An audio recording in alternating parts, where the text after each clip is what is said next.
টাঙ্কি খালি হওয়ার পর আপনারা মেডিসিনটা দিয়ে দিবেন। আর দেখতেই পাচ্ছেন ময়লাটা কিভাবে ঝরে ঝরে নিচে পড়ছে।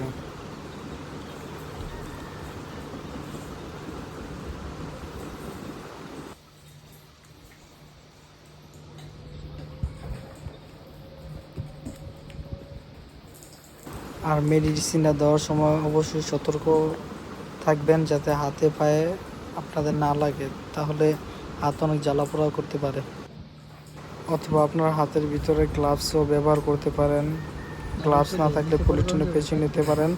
আপনারা সতর্ক থাকবেন। দেখতেই পাচ্ছেন আমাদের ঘষা দেওয়ার আগে অনেকখানি ময়লা উঠে গেছে, আর ঘষা দিলে পুরা সাদা হয়ে যাবে।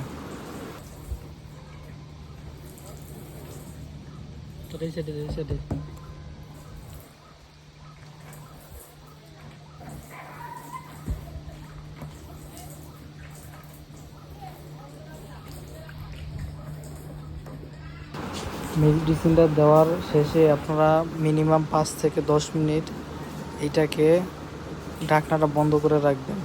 ঢাকনাটা বন্ধ করে রাখলে আপনার কী হবে, যে এই গ্যাসটা আছে ময়লাটা পুরো নিচে ফালাই দিব। অবশ্যই আমাদের ভিডিওটা লাইক করবেন, শেয়ার করে দিবেন। ধন্যবাদ।